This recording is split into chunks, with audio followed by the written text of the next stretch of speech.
Bonjour à tous. Alors aujourd'hui, je vais aborder une question que vous devez, si vous avez un projet immobilier, de vendre pour acheter ensuite, parce que votre logement actuel ne vous convient plus pour diverses raisons.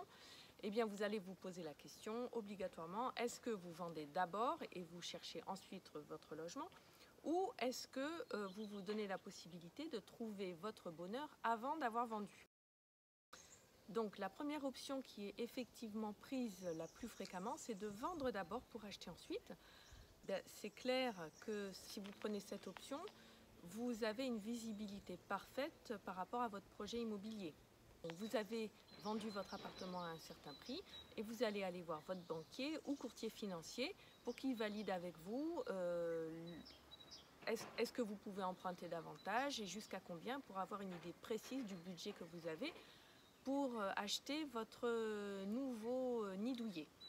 Donc l'avantage de cette option, c'est que vous êtes vraiment serein par rapport au budget que dont vous disposez pour acheter votre nouveau logement, et puis vous prenez le temps de trouver vraiment votre bonheur.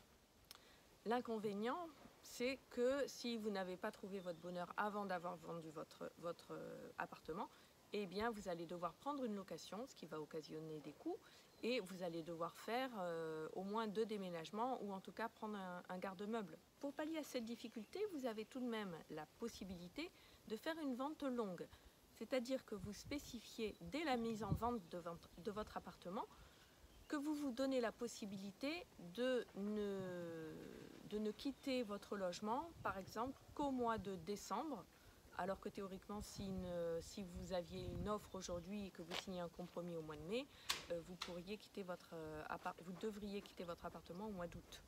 Et ça, c'est vraiment tout à fait possible. La seule chose, c'est qu'il faut que vos visiteurs soient prévenus dès le départ.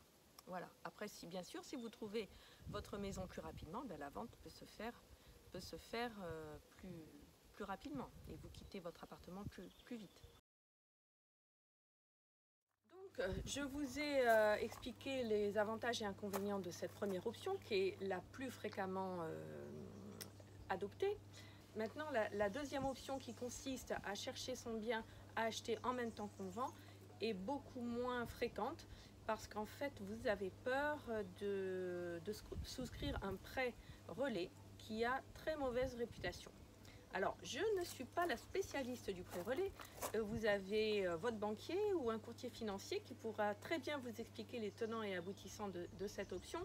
Mais ce qui est certain, c'est que si vous mettez votre bien à vendre, votre appartement, donc dans l'exemple que j'ai cité, au bon prix et que donc vous le vendez rapidement, eh bien le prêt relais est vraiment une super option. Donc ça vous permet de ne pas passer à côté d'un éventuel coup de cœur, ce qui est quand même important. Et puis aussi, ça vous évite de faire 2 déménagements, puisque vous achetez votre logement avant d'avoir vendu le vôtre. Donc dès que vous avez acheté, vous pouvez déménager. Donc ça vous évite 2 déménagements et également vous ne prenez pas de location. Donc c'est une option qui est beaucoup plus confortable. Et qui a beaucoup d'avantages encore une fois, le prêt relais ne présente aucun risque si vous vendez rapidement. Si vous ne vendez pas au bout de 2 ans, donc il aura vraiment fallu que vous mettiez votre logement beaucoup trop cher, à ce moment-là, effectivement, le prêt relais vous coûtera cher. Mais c'est peu probable que vous mettiez 2 ans à vendre votre bien si vous l'avez mis au bon prix. Surtout sur Aix-en-Provence, ça ne peut pas arriver. Voilà, j'espère que cette vidéo vous fera réfléchir par rapport à votre projet. Peut-être que si vous n'aviez pas envisagé de commencer à chercher si vous souhaitiez vendre, peut-être que vous allez aller voir votre banquier ou un courtier financier pour avoir plus d'informations sur ce prêt relais. Si vous avez besoin d'ailleurs de coordonnées d'un bon courtier financier, j'en connais un très bien que je peux vous indiquer. Si vous souhaitez donc parler de tout sujet relatif à votre projet immobilier, n'hésitez pas à me contacter. Mon téléphone s'affiche, vous pouvez me contacter par mail. En tout cas, je vous souhaite une très bonne continuation dans votre réflexion et votre projet immobilier. Et je vous dis à très bientôt. C'était Sophie Abédian du réseau Expertimo sur Aix-en-Provence.